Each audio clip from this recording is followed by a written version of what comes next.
Halo teman-teman semua, ketemu lagi dengan kita Info 93. Apa kabar ya teman-teman? Saya harap semua dalam keadaan sehat dan baik-baik saja ya. Nah, kali ini Info 93 akan menyajikan beberapa soal-soal dengan topik khusus sejarah Satpol PP. Seperti yang kemarin beberapa teman-teman udah request ya, kita mencoba untuk memberikan soal-soal yang paling dibutuhkan oleh teman-teman. Nah, terus untuk teman-teman yang akan mencoba formasi Satpol PP di tahun ini, oke, saya harap tetap semangat. Saya harap soal-soal berikut ini bisa membantu teman-teman dalam mempersiapkan diri untuk tes CPNS di tahun ini. Oke, semoga semangat. Oke, langsung aja kita mulai ya. Soal ke-53.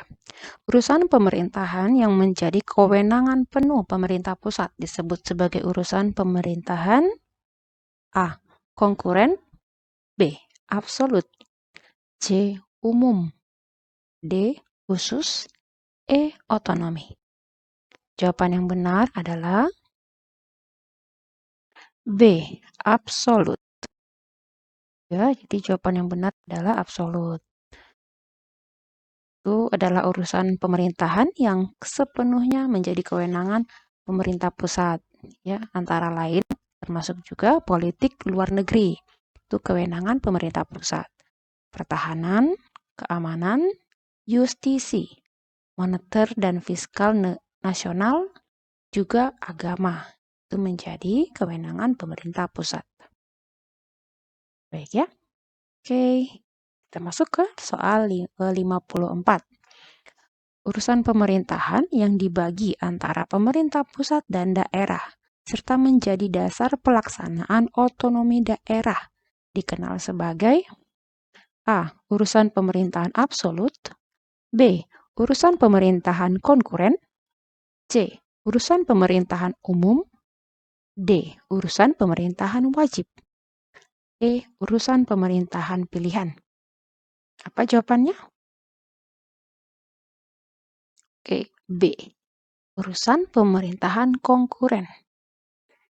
Ya, jadi maksudnya urusan pemerintahan konkuren adalah urusan pemerintahan yang dibagi antara pemerintahan pusat dan daerah, provinsi maupun kabupaten kota. Inilah yang menjadi dasar dari pelaksanaan otonomi daerah. Oke, baik teman-teman, sedikit tips. Kalau teman-teman membutuhkan waktu untuk mengerti soalnya, mencerna soalnya, boleh di skip, maksudnya di pause dulu, pause dulu videonya untuk memberikan waktu bagi teman-teman berpikir ya. Lalu boleh lanjut lagi. Ya, kita ini masuk ke soal nomor 55. Manakah di antara berikut ini yang merupakan contoh urusan pemerintahan absolut? A. Pendidikan, B. Pertahanan, C. Kesehatan, D. Perhubungan, E. Pariwisata. Ya, kalau tadi teman-teman perhatikan pasti tahu jawabannya ya. Jawaban yang benar adalah B. Pertahanan. Tadi udah kita bahas ya. Pertahanan termasuk salah satu yang menjadi urusan pemerintahan absolut. Maksudnya, kewenangannya sepenuhnya diatur oleh pemerintahan pusat. Oke, kita bisa masuk ke soal nomor 56. Dalam melaksanakan tugas pokok dan fungsinya, Satpol PP dan Satlinmas harus menjunjung tinggi beberapa prinsip umum. Soal ke-56. Dalam melaksanakan tugas pokok dan fungsinya, Satpol PP dan Satlinmas harus menjunjung tinggi beberapa prinsip umum. Manakah dari berikut ini yang termasuk prinsip umum tersebut? A. Menjunjung tinggi norma hukum, agama, moralitas, adat istiadat. B. Menggunakan kekerasan bila diperlukan. C. Mengutamakan kepentingan pribadi dan golongan. D. Menghindari perencanaan matang. E. Tidak perlu koordinasi dengan institusi terkait. Jawabannya adalah A. Menjunjung tinggi norma hukum, agama, moralitas adat istiadat. Itu jelas ya, itu salah satu prinsip umum yang dijunjung tinggi oleh Satpol PP. Ke-57, Satpol PP dan Satlinmas dalam melaksanakan tugas wajib mengayomi dan melayani masyarakat. Hal ini termasuk dalam A. Prinsip khusus, B. Prinsip umum, C. Prinsip teknis, D. Prinsip etika, E. Prinsip operasional. Jawabannya adalah B. Prinsip umum. Ya, mengayomi dan melayani masyarakat merupakan bagian dari prinsip umum yang harus diperhatikan dalam pelaksanaan tugas oleh Satpol PP dan Satlinmas. Jelas ya? Kita melompat ke soal ke-58. Prinsip khusus yang harus diperhatikan oleh Satpol PP dan Satlinmas dalam melaksanakan tugasnya meliputi A. Mengedepankan kepentingan umum di atas kepentingan pribadi dan golongan. B. Menjunjung tinggi norma hukum, agama, moralitas, adat istiadat. C. Menghindari penggunaan kekerasan. D. Bertakwa, berlaku jujur, dan profesional. E. Menjamin hak untuk hidup, kebebasan, dan keamanan individu. Jawabannya adalah C. Menghindari penggunaan kekerasan. Itu adalah salah satu prinsip khusus yang harus dijalankan oleh Satpol PP dan Satlinmas. Kita masuk ke soal ke-59. Satpol PP dan Satlinmas harus melaporkan peristiwa yang mengganggu ketentraman dan ketertiban masyarakat, khususnya jika terjadi luka atau kematian akibat kekerasan atau senjata api. Langkah ini termasuk dalam A. Prinsip umum, B. Prinsip kedisiplinan, C. Prinsip pelaporan, D. Prinsip khusus, E. Prinsip hukum. Jawabannya adalah D. Prinsip khusus. Ya, melaporkan peristiwa yang mengganggu ketentraman dan ketertiban masyarakat adalah bagian dari prinsip khusus yang harus dipatuhi oleh Satpol PP dan Satlinmas. Soal ke-60. Sebelum melakukan penertiban, Satpol PP dan Satlinmas wajib memberikan peringatan. Berapa lama peringatan pertama harus diberikan? A. 3 hari, B. 7 hari, C. 10 hari, D. 14 hari, E. 5 hari. Jawaban yang benar adalah 10 hari. Ya. Ke-61. Manakah dari berikut ini yang merupakan prinsip utama yang harus dikedepankan oleh Satpol PP dan Satlinmas dalam melaksanakan tugasnya? A. Mengutamakan tindakan represif, B. Mengedepankan upaya preventif, C. Melakukan tindakan kuratif terlebih dahulu, D. Mengabaikan tindakan preventif, E. Melakukan tindakan represif dan kuratif secara bersamaan. Jawabannya adalah B. Mengedepankan upaya preventif. Ya, untuk Satpol PP dan Satlinmas harus mengedepankan upaya preventif daripada tindakan represif atau kuratif dalam melaksanakan tugas mereka. Jadi maksudnya upaya pencegahan lebih diutamakan ya. Hal ini sesuai dengan prinsip penegakan HAM. Soal ke-62. Peran Satpol PP dan Satlinmas dalam perlindungan HAM meliputi semua hal berikut kecuali A. Melindungi masyarakat untuk mendapatkan hak-hak asasinya. B. Memberikan jaminan agar tidak diperlakukan sewenang-wenang. C. Mengabaikan kelompok rentan terhadap pelanggaran HAM. D. Memberikan perlindungan tempat yang diperkirakan akan terjadi pelanggaran HAM. E. Memberikan perlindungan kehormatan, martabat, dan rasa aman. Jawaban yang benar adalah C. Mengabaikan kelompok rentan terhadap pelanggaran HAM. Satpol PP dan Satlinmas tidak boleh mengabaikan kelompok rentan terhadap pelanggaran HAM, melainkan harus memberikan perlindungan khusus kepada mereka. Soal ke-63. Satpol PP dan Satlinmas harus memberikan jaminan kepada masyarakat agar tidak diperlakukan sewenang-wenang oleh siapapun. Ini termasuk dalam peran mereka di bidang A. Pemenuhan HAM, B. Penghormatan HAM, C. Penegakan HAM, D. Pemajuan HAM, E. Perlindungan HAM.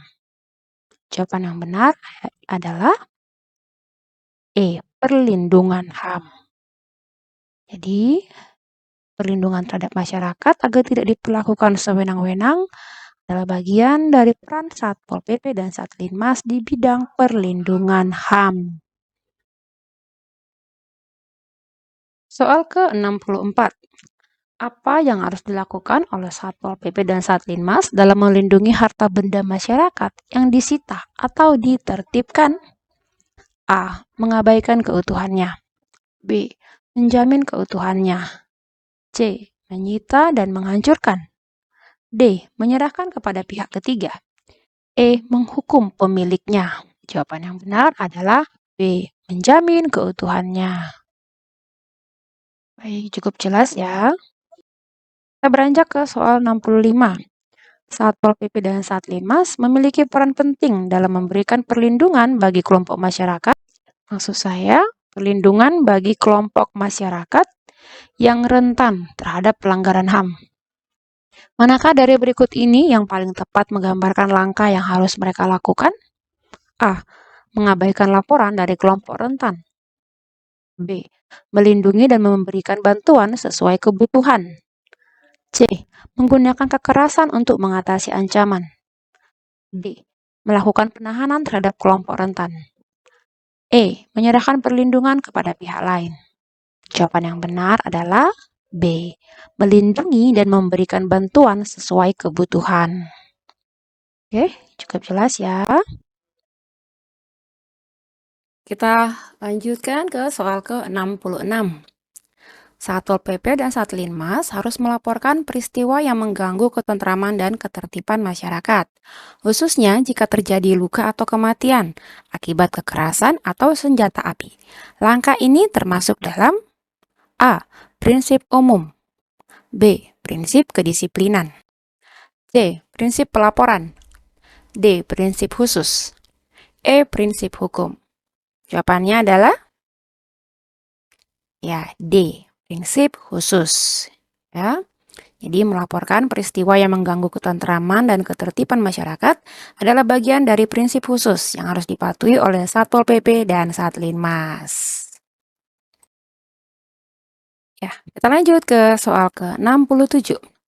Sebelum melakukan penertiban,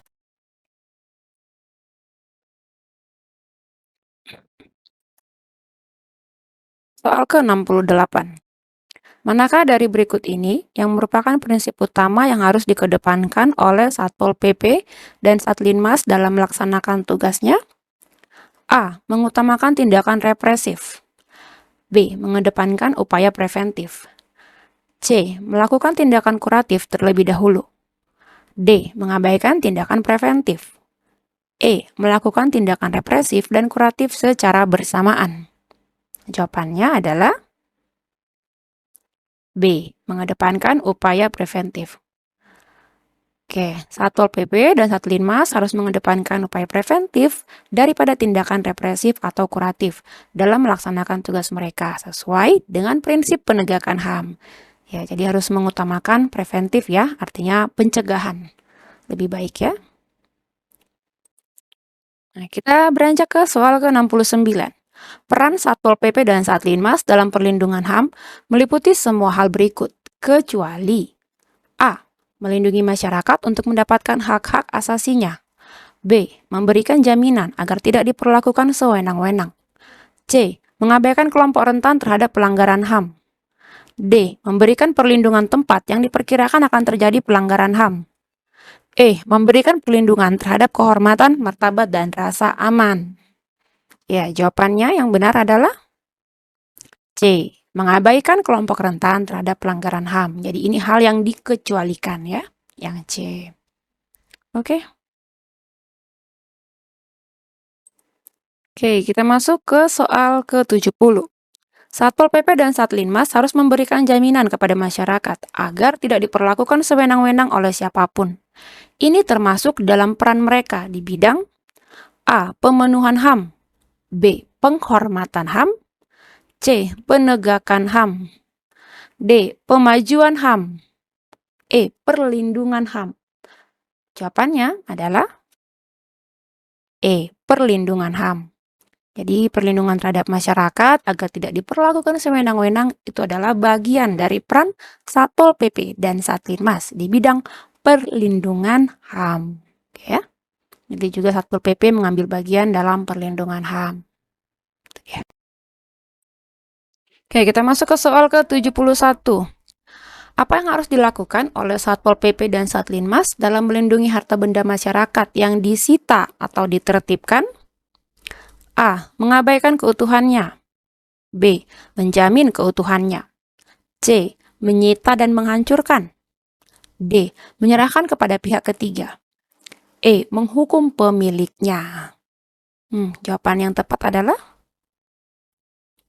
B. Menjamin keutuhannya. Ya, jadi Satpol PP dan Satlinmas itu wajib menjamin keutuhan harta benda masyarakat yang disita atau ditertibkan. Itu sebagai bagian dari perlindungan HAM. Ya, jadi tidak ada hak untuk menghancurkan ataupun bahkan menyerahkan ke pihak lain ya, harus dijamin keutuhannya ya, walaupun disita.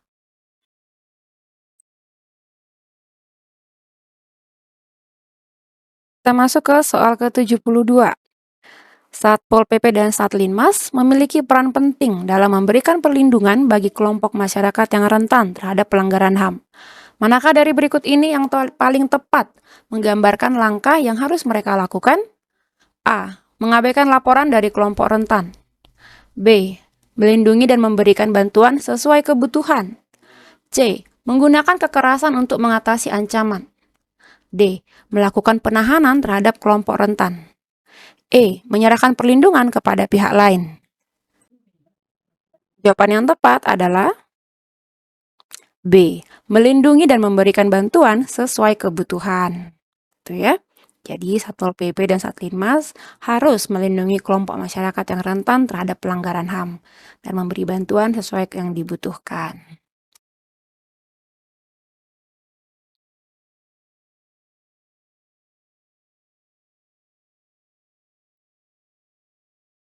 Oh boy. Soal ke-73. Dalam rangka pemajuan HAM, salah satu peran Satpol PP dan Satlinmas adalah A. Menggunakan kekerasan untuk mengatasi pelanggaran HAM. B. Membimbing masyarakat agar selalu melakukan upaya penegakan hukum dan HAM.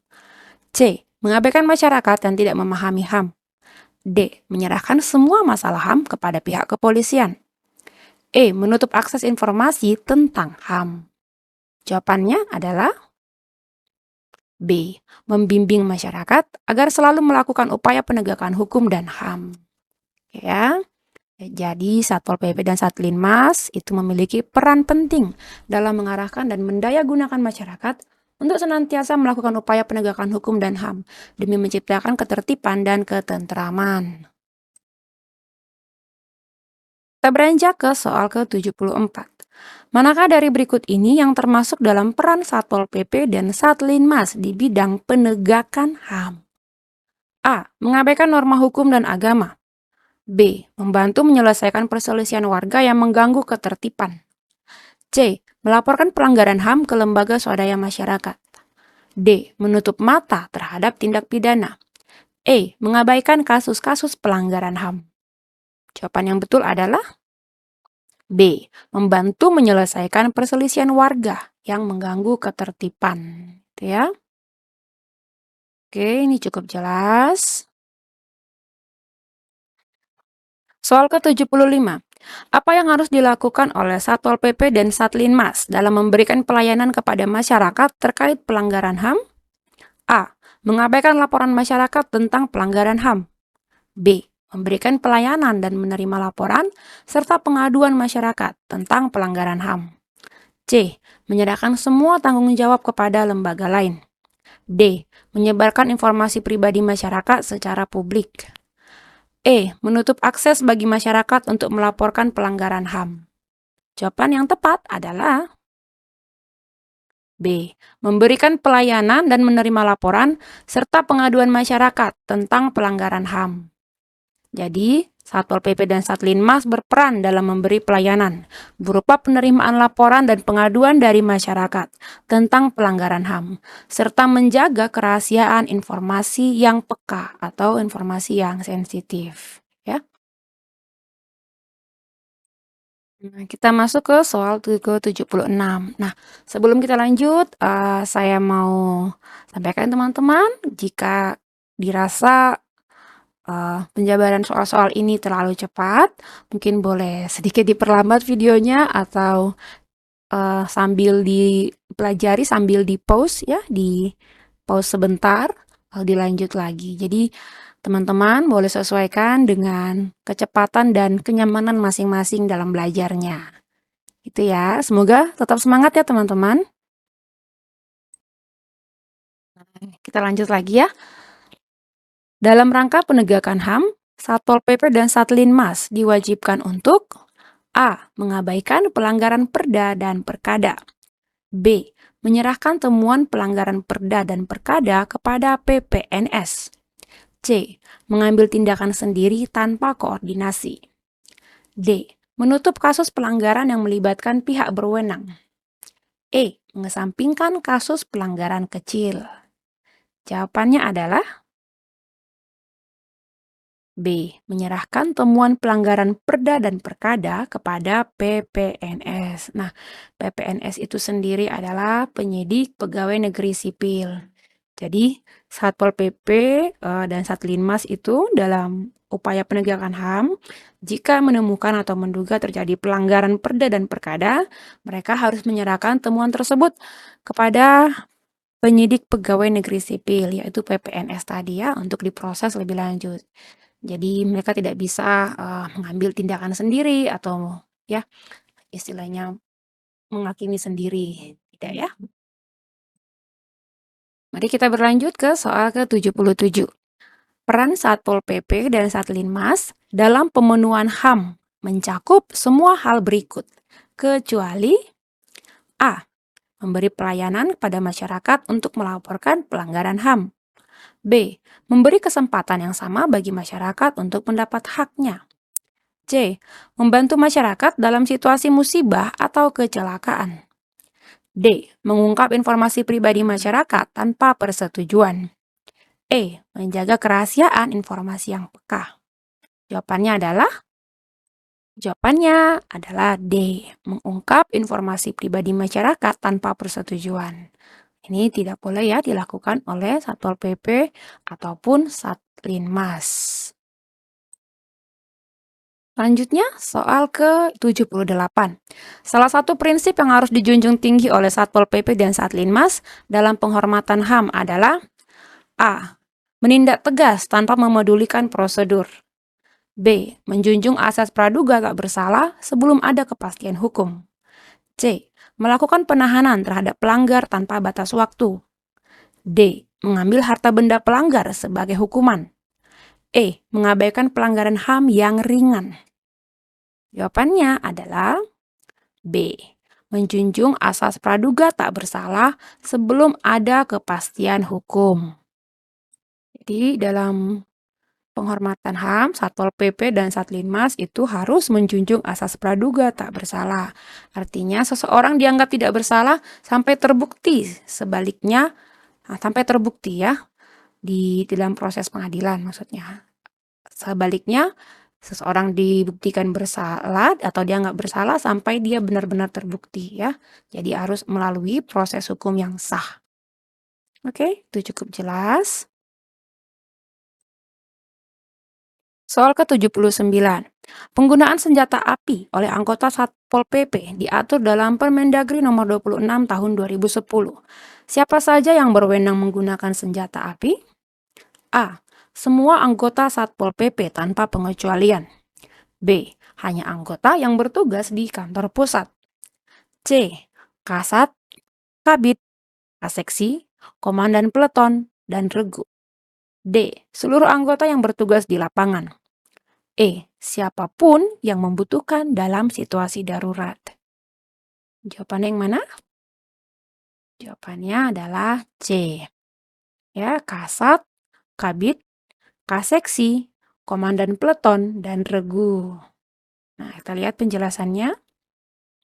Jadi hanya pejabat tertentu dalam struktur Satpol PP seperti Kasat, Kabid, Kaseksi, maupun Komandan Peleton dan Regu. Inilah yang memiliki wewenang untuk menggunakan senjata api sesuai dengan Permendagri nomor 26 tahun 2010 ya. Jadi tidak semua atau sembarang orang dalam Satpol PP yang bisa menggunakan senjata api ya. Jadi hanya ini yang mempunyai jabatan-jabatan tertentu seperti ini. Baik. Soal ke-80. Dalam penghormatan HAM, Satpol PP dan Satlinmas harus menghindari tindakan berikut ini, kecuali A. Tindakan menyimpang dari prosedur tetap. B. Salah sasaran penindakan. C. Merusak atau mengambil harta orang lain. D. Menahan pelanggar di luar kewenangan. E. Menjunjung azas praduga tak bersalah. Jawaban yang benar adalah E. Menjunjung asas praduga tak bersalah. Jadi menjunjung asas praduga tak bersalah adalah tindakan yang harus diambil oleh Satpol PP dan Satlinmas. Sementara tindakan-tindakan lain seperti menyimpang dari prosedur tetap atau salah sasaran penindakan dan merusak harta orang lain itu justru adalah hal yang harus dihindari ya. Oke, ini saya rasa cukup jelas ya. Oke, kita lanjutkan ke soal 81. Berdasarkan Permendagri nomor 27 tahun 2010, laporan kegiatan Satpol PP meliputi semua hal berikut kecuali A. Kelembagaan. B. Kegiatan ketentraman dan ketertiban umum. C. Laporan tahunan ke DPR. D. Pengamanan bencana atau peristiwa lainnya. E. Penegakan perda. Jawaban yang tepat adalah C. Laporan tahunan ke DPR. Ini ya. Jadi laporan kegiatan Satpol PP menurut Permendagri nomor 27 tahun 2010 itu meliputi kelembagaan, ketentraman dan ketertiban umum, pengamanan bencana, dan penegakan perda. Jadi tidak disebutkan adanya laporan tahunan ke DPR ya. Jadi itu tidak ada ya yang laporan tahunan ke DPR. Oke, kita lanjut ke soal ke-82 ya. Dalam Permendagri nomor 26 tahun 2010, salah satu syarat penggunaan senjata api oleh anggota Satpol PP adalah A. Digunakan dalam keadaan darurat tanpa perlu melapor. B. Hanya digunakan di dalam gedung kantor Satpol PP. C. Digunakan hanya saat tugas operasional di lapangan dengan berpakaian dinas. D. Dapat digunakan kapan saja saat dibutuhkan tanpa izin. E. Digunakan oleh anggota Satpol PP tanpa pembatasan jumlah. Jawaban yang tepat adalah C. Digunakan hanya saat tugas operasional di lapangan dengan berpakaian dinas. Ya, itu dia. Jadi menurut Permendagri nomor 26 tahun 2010, senjata api oleh anggota Satpol PP hanya boleh digunakan saat bertugas operasional di lapangan dengan mengenakan pakaian dinas resmi. Jadi itu ya aturannya, saat bertugas di lapangan dan mengenakan pakaian dinas resmi Satpol PP. Oke. Kita beranjak ke soal 83. Penegakan perda dapat dilakukan melalui metode berikut, kecuali A. Pengarahan kepada masyarakat atau badan hukum yang melanggar peraturan daerah. B. Pembinaan dan atau sosialisasi kepada masyarakat atau badan hukum. C. Penindakan preventif non-justisial. D. Tindakan dengan cara penahanan sewenang-wenang. Penindakan justisial melalui jalur pengadilan. Jawaban yang tepat adalah D. Penindakan dengan cara penahanan sewenang-wenang. Ya, jadi ini hal yang dikecualikan ya, yang tidak boleh dilakukan oleh Satpol PP dalam penegakan perda. Ya, kita lihat pembahasan yang lebih lengkap. Penegakan perda itu dilakukan dengan pengarahan, pembinaan, penindakan preventif atau pencegahan ya, non-justisial, dan penindakan justisial. Penahanan sewenang-wenang itu tidak termasuk dalam cara penegakan perda yang sah. Baik, itu ya aturannya. Nah, kita beranjak ke soal ke-84. Pembinaan tertib sosial dilakukan dengan beberapa pendekatan. Pendekatan berikut ini termasuk dalam kategori preventif, kecuali A. Penyuluhan tentang pencegahan pengemis dan gelandangan. B. Bimbingan dan latihan kepada kelompok masyarakat berisiko. C. Razia terhadap gelandangan dan pengemis. D. Pemberian bantuan pengawasan untuk mencegah timbulnya gelandangan. E. Pendidikan untuk memulihkan kemampuan dan menyalurkan kembali ke kampung halaman. Oke, jawaban yang tepat adalah C. Razia terhadap gelandangan dan pengemis. Itu ya yang dikecualikan. Ya. Jadi pendekatan preventif atau pencegahan itu melibatkan penyuluhan, bimbingan, dan bantuan pengawasan. Razia itu termasuk metode represif. Ya. Sedangkan yang pendidikan itu untuk memulihkan kemampuan, itu termasuk bagian dari rehabilitasi. Ya, sehingga jawaban yang tepat adalah C.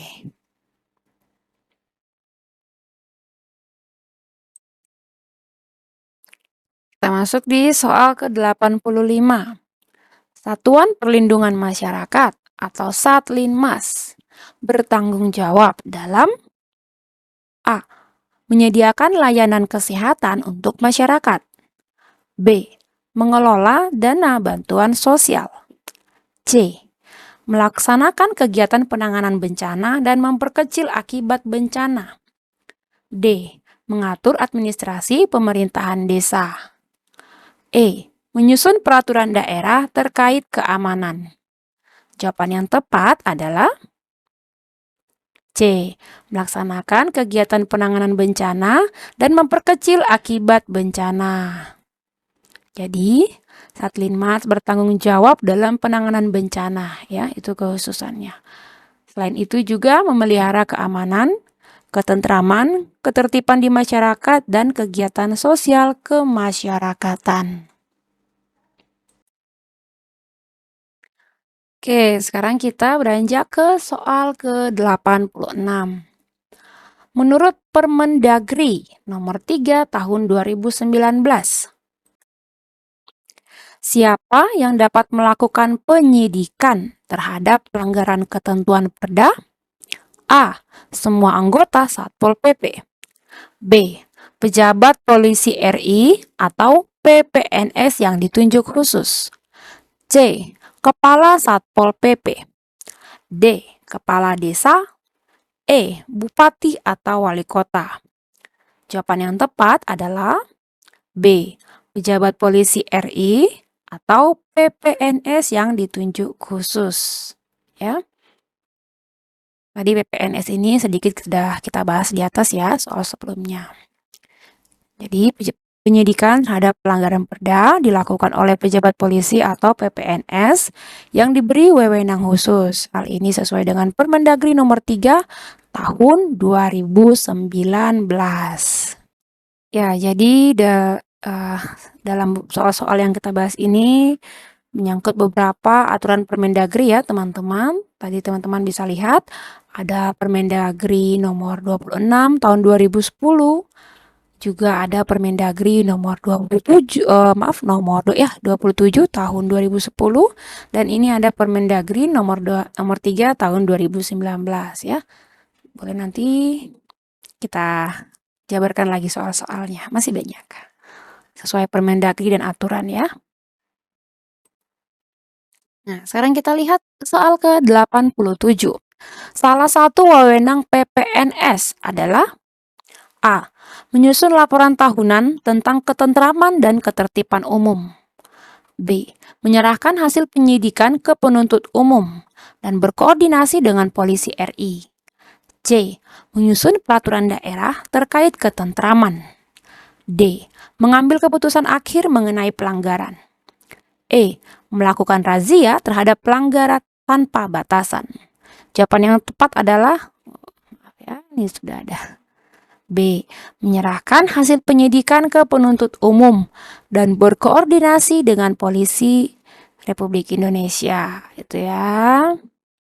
Jadi wewenang PPNS tadi yang penyidik pegawai negeri sipil itu adalah menyampaikan hasil penyidikan ke penuntut umum dan berkoordinasi dengan penyidik polisi RI sesuai dengan tugas dan wewenang yang sudah diatur dalam peraturan ya. Kita masuk ke soal 88. Penghargaan karya bakti Satpol PP diberikan kepada A. Gubernur, Bupati, Wakil Wali Kota. B. Anggota Satpol PP dan Pol PP yang kreatif dan inovatif dalam tugas dan fungsi. C. Satpol PP yang telah meninggal dunia dalam tugas. D. Pegawai negeri sipil yang berprestasi. E. Masyarakat yang mendukung kegiatan Satpol PP. Jawabannya adalah B. Anggota Satpol PP dan Pol PP yang kreatif dan inovatif dalam tugas dan fungsi. Itu ya penghargaan karya bakti Satpol PP. Nah, kita beranjak ke soal 89. Dalam konteks kewenangan menindak, pernyataan manakah yang benar? A. Pol PP memiliki kewenangan untuk menindak pelanggaran perda di pengadilan. B. Pol PP dapat menindak pelanggaran perda hanya dalam kasus non-justisial. C. Satpol PP tidak memiliki kewenangan menindak pelanggaran perda. D. Satpol PP dapat melakukan tindakan hukum terhadap pelanggaran perda secara langsung. E. PPNS tidak memiliki kewenangan menindak pelanggaran perda. Mana jawabannya yang benar? B. Pol PP dapat menindak pelanggaran perda hanya dalam kasus non-justisial. Itu ya. Jadi, Pol PP memiliki kewenangan terbatas dalam menindak pelanggaran perda hanya pada kasus non-justisial. Sedangkan PPNS yang tadi penyidik pegawai negeri sipil itu memiliki kewenangan baik untuk tindakan justisial maupun non-justisial. Itu ya, jadi jawabannya adalah B. Kita masuk ke soal 90. Apa bentuk penghargaan karya bakti peduli Satpol PP? A. Diberikan kepada anggota Satpol PP atas jasa dan dedikasinya. B. Diberikan kepada gubernur, bupati, atau wali kota. C. Diberikan kepada anggota Satpol PP yang cacat permanen. D. Diberikan kepada masyarakat yang mendukung Satpol PP. E. Diberikan kepada instansi pemerintah yang bekerja sama dengan Satpol PP. Jawaban yang tepat adalah B. Diberikan kepada gubernur, bupati, atau wali kota. Jadi penghargaan karya bakti peduli Satpol PP ini diberikan kepada gubernur atau bupati atau wali kota atas dukungan dan kepedulian mereka terhadap Satpol PP. Itu ya. Jawabannya B. Soal 91. Tindakan penertiban non-justisial oleh Satpol PP bertujuan untuk A. Melakukan penuntutan di pengadilan. B. Menghukum pelanggar secara langsung. C. Menjaga atau memulihkan ketertiban umum dan ketentraman masyarakat tanpa proses peradilan. D. Mengeluarkan keputusan hukum terhadap pelanggaran. E. Menerima laporan dan mengirimkannya ke pengadilan. Jawaban yang benar adalah C.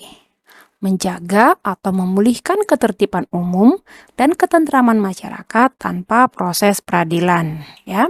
Jadi, tindakan penertiban non-justisial itu dilakukan untuk menjaga dan memulihkan ketertiban umum dan ketentraman masyarakat tanpa adanya proses peradilan. Itu ya artinya ya non-justisial ya, tanpa melalui proses peradilan.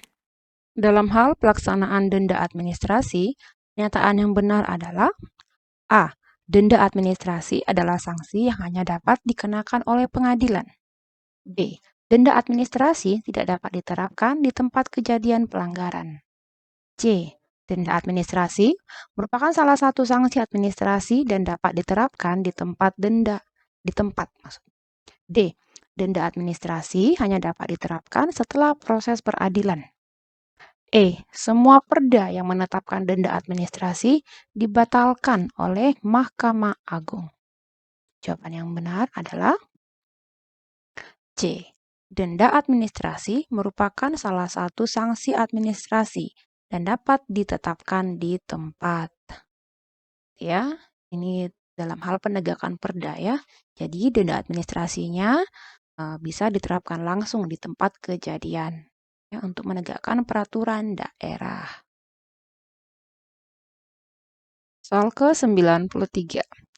Dalam menjalankan tugas penegakan peraturan daerah atau perda, Satpol PP memiliki wewenang melakukan tindakan justisial. Apa yang dimaksud dengan tindakan justisial? A. Proses hukum melalui pengadilan untuk menindak pelanggaran perda. B. Memberi peringatan tanpa proses hukum. C. Melakukan peneguran dan pembinaan di tempat. D. Menyelesaikan pelanggaran perda melalui mediasi. Memberi izin operasi kepada usaha yang melanggar perda. Jawaban yang tepat adalah A. Proses hukum melalui pengadilan untuk menindak pelanggaran perda. Ya, jadi tindakan justisial itu adalah tindakan yang diambil melalui proses hukum di pengadilan untuk menindak pelanggaran perda. Satpol PP melalui PPNS ya, penyidik pegawai negeri sipil itu dapat membawa kasus pelanggaran ke ranah yudisial untuk diproses secara hukum. Jadi itu ya pengertian dari tindakan justisial. Baik. Kita lanjutkan ke soal 94. Satpol PP dapat melakukan tindakan non-justisial ketika menemukan pelanggaran perda. Manakah di antara tindakan berikut yang termasuk tindakan non-justisial? A. Melaporkan pelanggaran ke pengadilan. B. Melakukan sidang pengadilan di tempat. C. Memberikan kesempatan kepada pelanggar untuk memperbaiki kesalahan tanpa pengadilan. D. Menyita barang bukti tanpa surat izin. Menahan pelanggar untuk diadili di pengadilan. Jawaban yang tepat adalah C.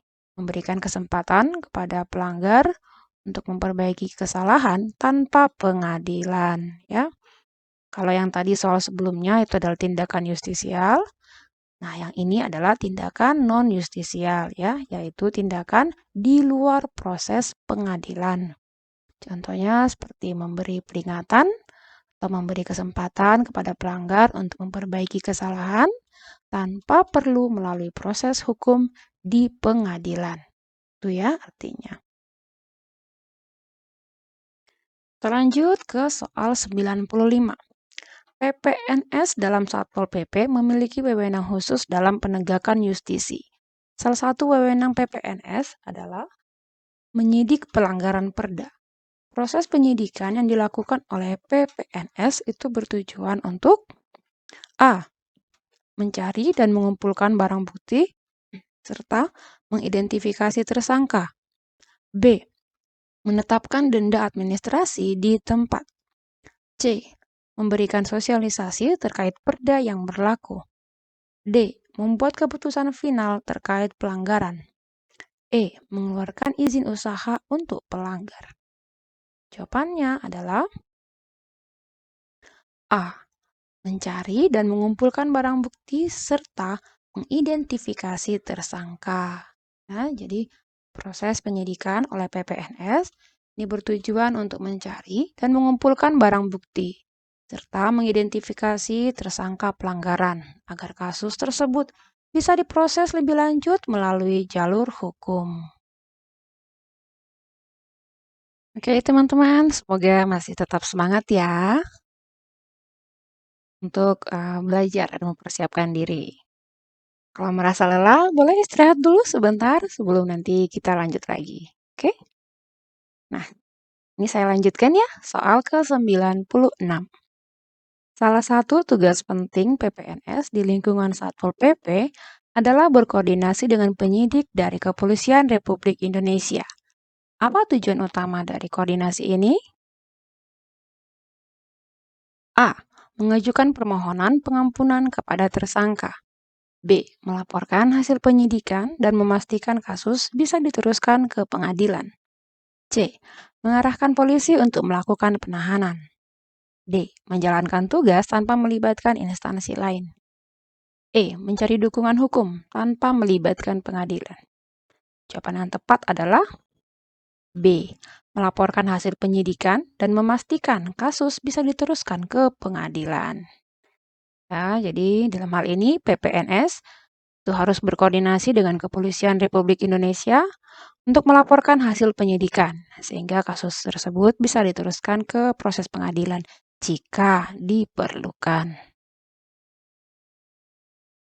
Oke, sekarang soal 97. Dalam konteks penegakan justisi, denda administrasi, denda administrasi bisa dikenakan oleh Satpol PP sebagai sanksi terhadap pelanggaran perda. Bagaimana penerapan denda administrasi ini dilakukan? A. Hanya setelah pelanggaran diputuskan di pengadilan. B. Denda diberikan langsung di tempat oleh Satpol PP sebagai sanksi administratif. C. Denda hanya berlaku untuk kasus yang dibawa ke pengadilan. D. Denda hanya dapat dijatuhkan oleh kepolisian. E. Pelanggar diberikan kebebasan untuk memilih apakah didenda atau tidak. Jawabannya adalah B. Denda diberikan langsung di tempat oleh Satpol PP sebagai sanksi administratif. Ya. Jadi denda ini adalah bentuk sanksi yang dikenakan oleh Satpol PP di tempat kejadian sebagai bagian dari penegakan perda tanpa harus melalui proses pengadilan terlebih dahulu. Ya, yang disebut sebagai denda administratif. Soal ke-98. Salah satu tugas Satpol PP dalam menciptakan ketertiban umum adalah menindak pedagang kaki lima yang berdagang di tempat terlarang. Bagaimana cara terbaik Satpol PP menindak pedagang kaki lima tersebut? A. Menyita barang dagangan dan memberikan denda tinggi. B. Menegur dan memberi batas waktu untuk pindah ke tempat yang diperbolehkan. C. Menutup seluruh area perdagangan kaki lima di kota. D. Mengabaikan pedagang kaki lima yang tidak memiliki izin. E. Membiarkan mereka berdagang tanpa gangguan. Jawabannya adalah B. Menegur dan memberi batas waktu untuk pindah ke tempat yang diperbolehkan ya. Hal ini sering kita lihat ya terjadi di beberapa kota-kota ya. Jadi penindakan yang dilakukan oleh Satpol PP harus dilakukan secara adil dan sesuai peraturan. Pedagang kaki lima yang melanggar aturan harus diberi peringatan dan waktu yang cukup untuk pindah ke lokasi yang legal ya, yang resmi, sebelum dilakukan penindakan lebih lanjut. Jadi itu ya caranya, cara yang seharusnya dilakukan. Kita masuk ke soal 99. Satpol PP bertugas dalam menjaga ketertiban umum dengan menegakkan perda dan perkada. Salah satu cara menegakkan ketertiban adalah melalui tindakan preventif non-justisial. Apa yang dimaksud dengan tindakan preventif non-justisial oleh Satpol PP? A. Mengajukan pelanggaran ke pengadilan. B. Menindak pelanggaran secara langsung melalui jalur hukum. C. Memberikan teguran atau pembinaan tanpa melalui proses pengadilan. D. Menahan pelanggar untuk proses peradilan. Melakukan penahanan sementara pelanggar. Apa jawabannya? Jawabannya adalah C. Memberikan teguran atau pembinaan tanpa melalui proses pengadilan, ya. Ini penjelasan lebih lanjutnya. Tindakan preventif non-justisial dilakukan tanpa membawa pelanggaran ke jalur hukum. Biasanya Satpol PP akan memberi teguran, peringatan, atau pembinaan kepada pelanggar perda, seperti dalam kasus pedagang kaki lima atau kegiatan ilegal di ruang publik, agar dapat diperbaiki tanpa harus proses di pengadilan. Kita tiba di soal ke-100. Dalam pembinaan formal untuk menjaga ketertiban umum, Satpol PP dapat mengundang anggota masyarakat yang melanggar peraturan daerah. Apa tujuan utama dari tindakan ini? A. Menyita harta benda pelanggar. B. Memberikan sanksi hukum langsung kepada pelanggar. C. Memberikan arahan dan pembinaan agar pelanggar memahami dampak perbuatannya. D. Menerbitkan surat teguran tanpa memberikan arahan. E. Mengamankan pelanggar di kantor polisi. Jawaban yang tepat adalah C. Memberikan arahan dan pembinaan agar pelanggar memahami dampak dari perbuatannya, ya. Tuh, jadi tindakan mengundang anggota masyarakat yang melanggar peraturan, ya, perda atau perkada, ini bertujuan untuk memberi arahan dan pembinaan bahwa perbuatan mereka mengganggu ketertiban umum dan ketentraman masyarakat. Hal ini dilakukan untuk meningkatkan kesadaran dan ketaatan terhadap peraturan yang berlaku tanpa langsung memberikan sanksi. Itu dia. Cukup jelas ya? Nah, kita masuk ke soal 101. Ya, ada 100-an soal yang kita bahas. Wah, luar biasa. Kita lanjut ya. Satpol PP juga melakukan pembinaan terhadap kelompok masyarakat dalam upaya menjaga ketertiban umum. Bagaimana pembinaan ini dilakukan?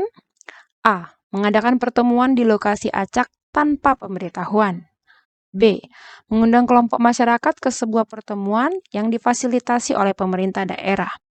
C. Memberikan pengarahan melalui surat tanpa tatap muka. D. Mengirimkan pesan singkat atau SMS kepada masyarakat tanpa interaksi langsung. E. Membubarkan kelompok masyarakat yang berkumpul tanpa izin. Jawaban yang tepat adalah B. Mengundang kelompok masyarakat ke sebuah pertemuan yang difasilitasi oleh pemerintah daerah. Ya, jadi itu caranya ya. Oke, saya rasa ini cukup jelas. Kita bisa lanjut ke soal berikutnya. Soal 102. Metode pembinaan informal yang dilakukan oleh anggota Satpol PP untuk menjaga ketertiban umum adalah dengan menyampaikan informasi dan himbauan secara langsung kepada masyarakat. Apa prinsip utama dalam pelaksanaan pembinaan informal ini? A. Saling mengancam agar masyarakat patuh. B. Saling asih dan asuh antara aparat penertiban dan masyarakat. C. Menghindari interaksi langsung dengan masyarakat. D. Mengeluarkan peringatan tertulis tanpa dialog. E. Menetapkan hukuman fisik bagi pelanggar. Jawaban yang tepat adalah B. Saling asih dan asuh antara aparat penertiban dan masyarakat. Jadi, prinsip utama dalam pembinaan informal ini adalah menjalin hubungan yang harmonis antara aparat penertiban dan masyarakat melalui pendekatan saling asah, artinya mendidik, asih, artinya mengasihi, dan asuh, yang artinya membimbing. Ini dilakukan untuk meningkatkan ketaatan masyarakat terhadap peraturan yang berlaku. Itu ya, jadi itu caranya ya yang dilakukan oleh Satpol PP untuk menjaga hubungan harmonis dengan masyarakat. Baik, cukup jelas ya di sini. Kita lihat soal ke-103. Satpol PP sering menggunakan media massa dan media elektronik untuk menyampaikan himbauan terkait ketertiban umum. Apa keuntungan utama dari penggunaan media ini dalam pembinaan masyarakat? A. media massa lebih mudah digunakan untuk menyampaikan sanksi. B. Media elektronik memungkinkan penegakan hukum tanpa proses peradilan. C. Media massa dapat menjangkau lebih banyak masyarakat secara cepat dan luas. D. Media elektronik digunakan hanya untuk pengumuman pemerintah. E. Media massa dapat digunakan untuk memberikan peringatan langsung kepada pelanggar. Jawaban yang tepat adalah C. Media massa dapat menjangkau lebih banyak masyarakat secara cepat dan luas. Ya, jadi penggunaan media massa dan media elektronik seperti radio dan televisi ini memungkinkan Satpol PP untuk menyampaikan informasi dan himbauan terkait ketertiban umum kepada masyarakat secara luas dan cepat. Hal ini merupakan salah satu cara efektif dalam pembinaan ketertiban umum secara informal. Itu ya. Soal ke-104. Satpol PP dapat membentuk tim khusus untuk melakukan pembinaan ketertiban umum dan ketentraman masyarakat. Salah satu contoh tim yang dibentuk oleh pemerintah daerah untuk tujuan ini adalah tim Ramadan. Apa fokus utama dari tim-tim seperti tim Ramadan dalam menjaga ketertiban? A. Menghukum masyarakat yang melanggar peraturan. B. Menegakkan peraturan daerah dengan kekuatan militer. C. Memberikan arahan dan informasi kepada masyarakat terkait ketertiban selama periode tertentu. D. Menyita barang dagangan tanpa pemberitahuan. E. Mengabaikan pelanggaran kecil selama periode tertentu. Jawaban yang tepat adalah C. Memberikan arahan dan informasi kepada masyarakat terkait ketertiban selama periode tertentu. Ya, jadi tim khusus seperti tim Ramadan itu dibentuk untuk memberi arahan dan informasi kepada masyarakat dalam rangka menjaga ketertiban selama periode tertentu. Maksudnya ini selama bulan Ramadan. Tim ini berperan dalam memberikan himbauan dan pembinaan yang relevan dengan situasi dan waktu tertentu. Kita beranjak ke soal 105. Sebuah restoran di kota X telah melakukan pelanggaran terhadap ketertiban umum dengan mendirikan bangunan tanpa izin. Satpol PP memberikan teguran pertama kepada pemilik restoran tersebut. Namun, setelah 3 hari, pelanggaran tersebut belum ditindaklanjuti oleh pemilik.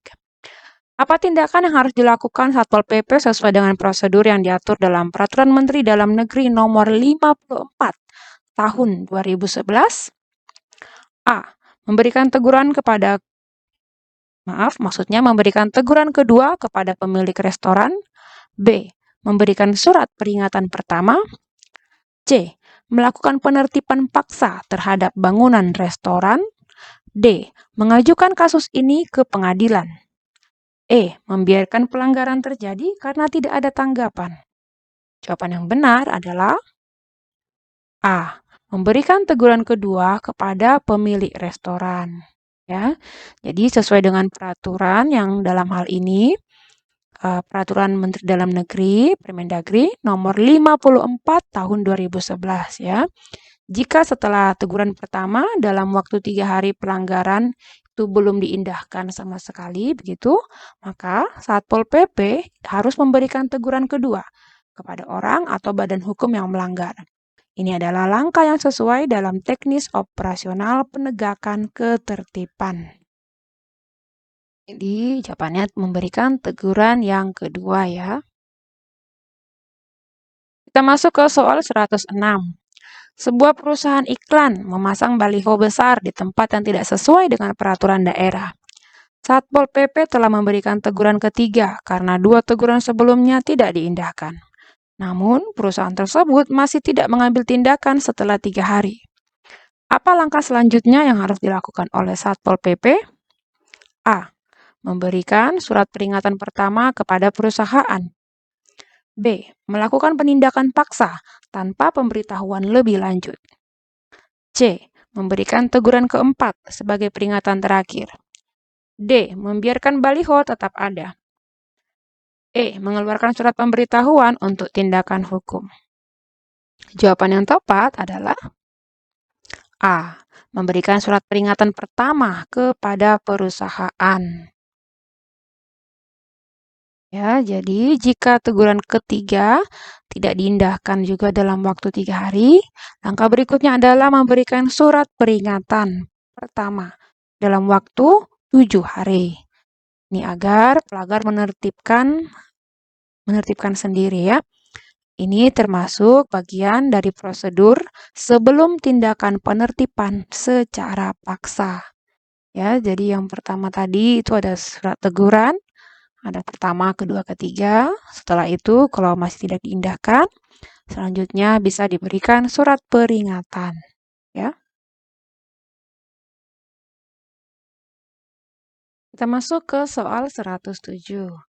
Seorang pemilik pabrik telah diberikan surat peringatan kedua karena pelanggaran ketertiban umum dan ketentraman masyarakat. Dalam waktu 3 hari setelah surat peringatan kedua, pemilik pabrik tersebut masih belum menindaklanjuti peringatan tersebut.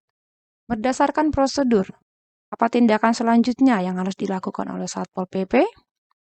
A. Memberikan teguran keempat. B. Memberikan surat peringatan ketiga dalam waktu 1 hari. C. Melakukan penertiban paksa terhadap pabrik tersebut. D. Membiarkan pabrik beroperasi tanpa perubahan.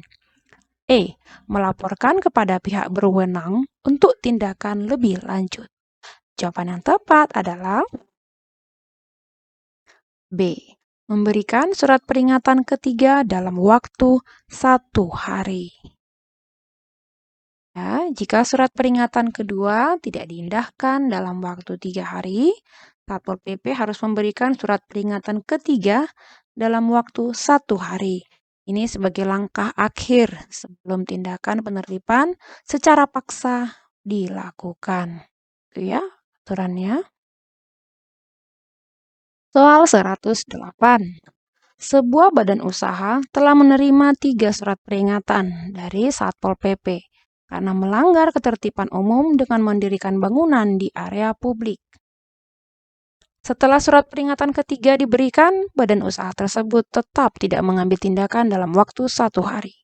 Berdasarkan prosedur yang ada, apa langkah yang dapat diambil oleh Satpol PP? A. Melakukan penertiban secara paksa.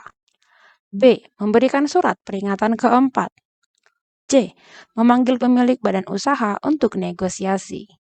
D. Mengajukan permohonan izin bangunan baru. E. Menunda tindakan hingga pemilik memberi tanggapan. Jawaban yang benar adalah A. Melakukan penertiban secara paksa. Ya, jika setelah surat peringatan ketiga tidak ada tindakan juga dalam waktu 1 hari, maka Satpol PP dapat melakukan tindakan penertiban secara paksa sesuai dengan ketentuan yang berlaku. Ini adalah langkah terakhir dalam menjaga ketertiban dan ketentraman di masyarakat. Soal ke-109 ya, masih ada hubungannya tentang penertiban oleh Satpol PP. Nah, Satpol PP telah mengeluarkan surat peringatan ketiga kepada sebuah perusahaan yang menimbulkan gangguan ketertiban umum. Setelah surat peringatan tersebut, perusahaan diberi waktu 1 hari untuk menertibkan pelanggaran. Namun perusahaan tidak merespon dalam waktu yang ditentukan. Apa yang harus dilakukan Satpol PP? Ini soalnya mirip ya dengan soal sebelumnya. A. Memberikan tenggat waktu tambahan selama 7 hari. B. Melakukan penertiban paksa terhadap perusahaan. C. Menunggu hingga perusahaan memberikan tanggapan. D. Mengeluarkan denda administratif di tempat. E. Melaporkan pelanggaran ini ke pihak kepolisian. Jawaban yang benar adalah B. Melakukan penertiban paksa terhadap perusahaan. Jadi setelah surat peringatan ketiga tidak diindahkan dalam waktu 1 hari, Satpol PP berhak melakukan penertiban paksa sesuai dengan standar operasional Satuan Polisi Pamong Praja. Ya. Kita lanjut ke soal 110. Dalam rangka menegakkan peraturan daerah terkait ketertiban sosial, Satpol PP melakukan pembinaan kepada sebuah kelompok yang sering beraktivitas di tempat umum tanpa izin resmi. Salah satu metode yang digunakan adalah melakukan penyuluhan dan bimbingan agar kelompok tersebut tidak mengganggu ketertiban umum. Metode ini termasuk dalam kategori kegiatan apa? A. Penindakan justisial. B. Pembinaan tertib sosial secara preventif. C. Rehabilitasi sosial. D. Represif non-justisial. E. Preventif justisial. Jawaban yang tepat adalah B. Pembinaan tertib sosial secara preventif. Sesuai dengan Peraturan Menteri Dalam Negeri Nomor 54 Tahun 2011, pembinaan tertib sosial secara preventif dilakukan melalui penyuluhan, bimbingan, dan latihan. Hal ini bertujuan untuk mencegah gangguan ketertiban sosial seperti yang dilakukan dalam kasus di atas. Ya. Kita masuk ke soal 111. Satpol PP mengadakan razia terhadap gelandangan dan pengemis yang sering ditemukan di lokasi-lokasi umum. Mereka kemudian ditempatkan di penampungan sementara untuk diberikan bimbingan lebih lanjut. Tindakan Satpol PP tersebut termasuk dalam kategori apa? A. Preventif non-justisial. B. Penindakan justisial. C. Represif melalui razia. D. Rehabilitasi sosial. E. Pembinaan tertib sosial preventif. Jawaban yang benar adalah C. Represif melalui razia. Ya, jadi tindakan razia dan penampungan sementara terhadap gelandangan dan pengemis ini adalah salah satu tindakan represif dalam pembinaan tertib sosial. Tindakan ini bertujuan untuk mengurangi pelanggaran dan ketertiban umum. Ya, jadi jawabannya itu ya, represif melalui razia. Soal ke-112.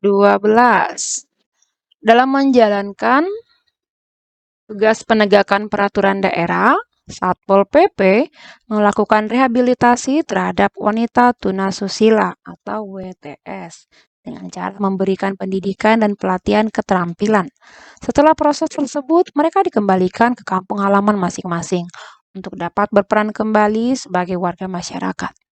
Langkah rehabilitasi ini termasuk dalam kategori kegiatan apa? A. Penindakan justisial. B. Pembinaan tertib sosial secara preventif. C. Rehabilitasi sosial. D. Represif non-justisial. E. Penertiban preventif justisial. Jawaban yang tepat adalah C. Rehabilitasi sosial. Ya, jadi rehabilitasi sosial ini meliputi penampungan, pengaturan, pendidikan, dan pemulihan kemampuan untuk mengembalikan peran masyarakat yang bermasalah. Seperti dalam kasus ini, rehabilitasi terhadap wanita tunasusila ya. Jadi ini termasuk rehabilitasi sosial ya kategorinya. Kita beranjak ke soal 113. Saya harap teman-teman tetap semangat ya, jaga stamina dan semangatnya. Oke, saya lanjutkan. Satpol PP melakukan penindakan kepada sebuah badan usaha yang melanggar peraturan daerah dengan mengarahkan mereka untuk mematuhi ketentuan yang berlaku. Setelah pengarahan, Satpol PP memberikan peringatan kepada badan usaha tersebut.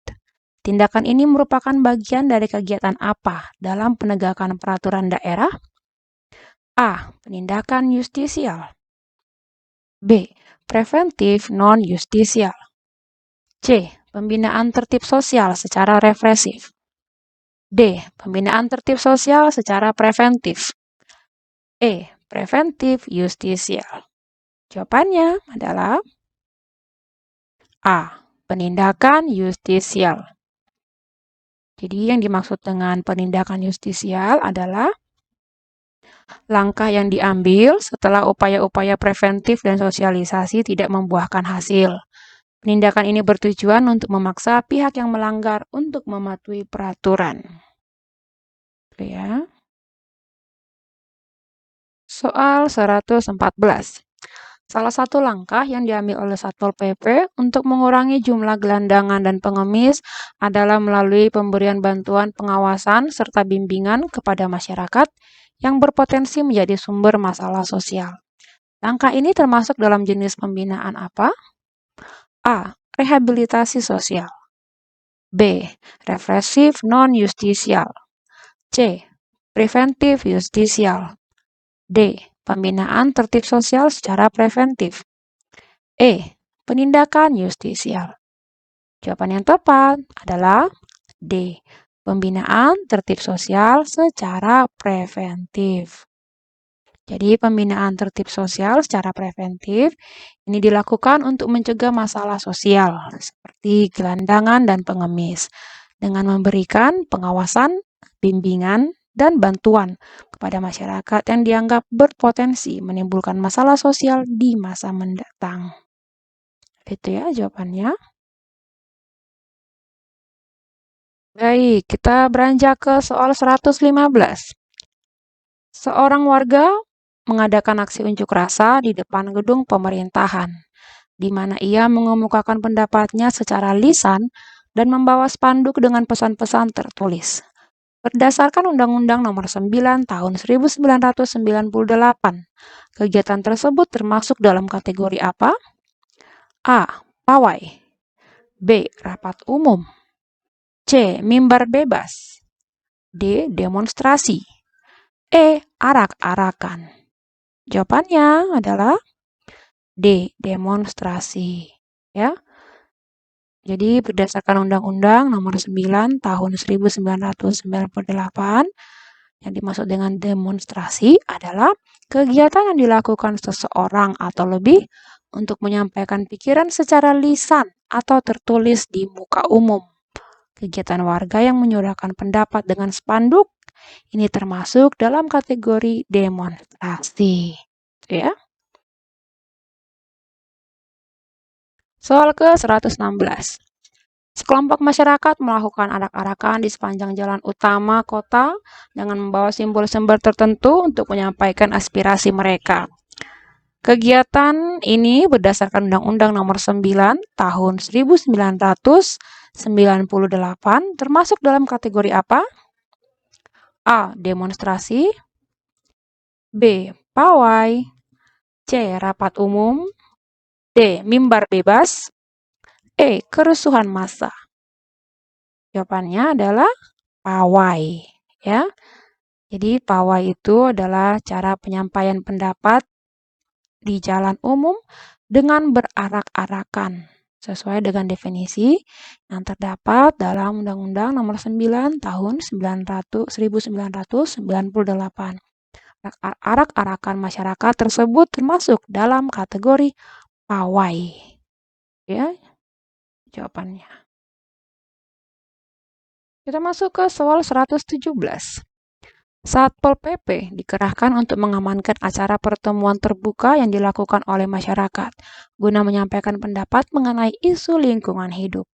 Acara ini dihadiri oleh banyak orang dan memiliki tema khusus. Berdasarkan Undang-Undang Nomor 9 Tahun 1998, kegiatan ini disebut sebagai apa? A. Demonstrasi. B. Pawai. C. Rapat umum. D. Mimbar bebas. E. Kerusuhan massa. Jawaban yang tepat adalah C. Rapat umum. Ya, jadi kalau untuk rapat umum ini artinya adalah pertemuan terbuka dengan tema tertentu yang dilakukan untuk menyampaikan pendapat di muka umum. Sebagaimana diatur dalam Undang-Undang Nomor 9 Tahun 1998. Karena acara ini dihadiri banyak orang dengan tema spesifik, maka termasuklah ini dalam rapat umum. Itu ya pengertiannya. Boleh dicatat ya atau diingat kembali. Kita masuk ke soal 118.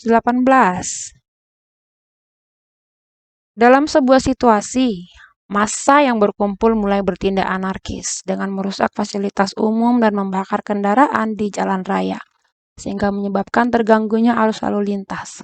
Berdasarkan Peraturan Menteri Dalam Negeri atau Permendagri nomor 54 tahun 2011, situasi ini memenuhi indikator apa? A. Demonstrasi damai.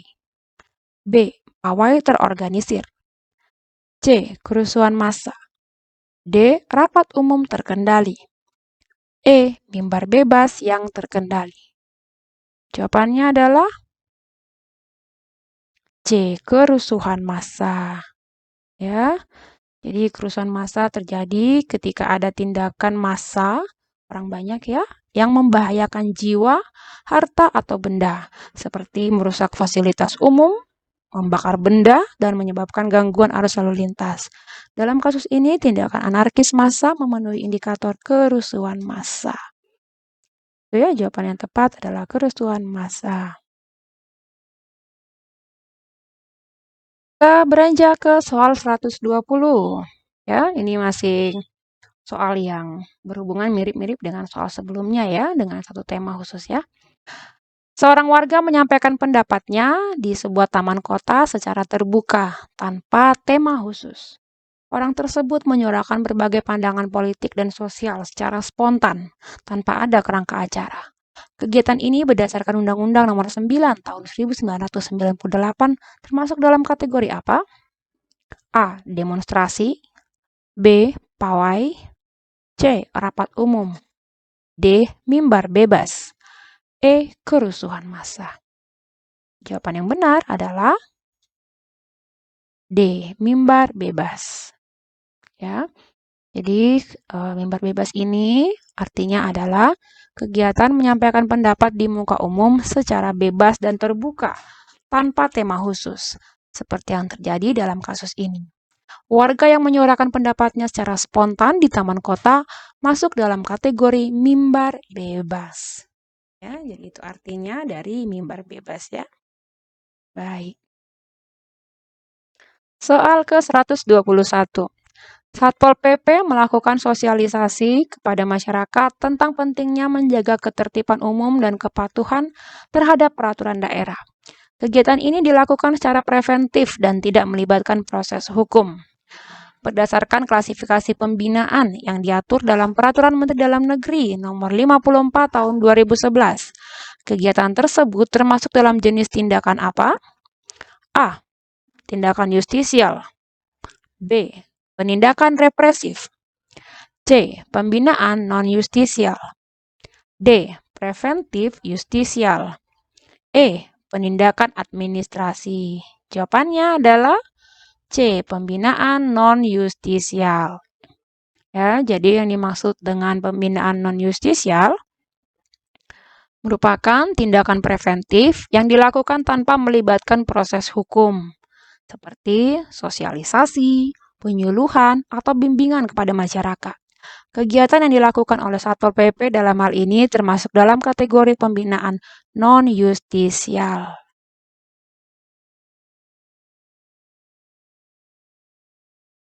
Beranjak ke soal 122. Satpol PP mengadakan penyuluhan kepada masyarakat di daerah padat penduduk untuk mencegah praktik pelanggaran peraturan daerah, seperti berdagang di area terlarang. Kegiatan ini tidak melibatkan penegakan hukum langsung, melainkan bersifat edukatif. Apa tujuan utama dari pembinaan non-justisial yang dilakukan oleh Satpol PP ini? A. Menghukum pelanggar secara langsung. B. Melakukan tindakan represif terhadap pelanggar. C. Menghindari penindakan hukum dengan mendidik masyarakat. D. Mendorong masyarakat untuk mengadukan pelanggar. E. Mempercepat proses hukum bagi pelanggar. Jawaban yang benar adalah C. Menghindari penindakan hukum dengan mendidik masyarakat. Ya.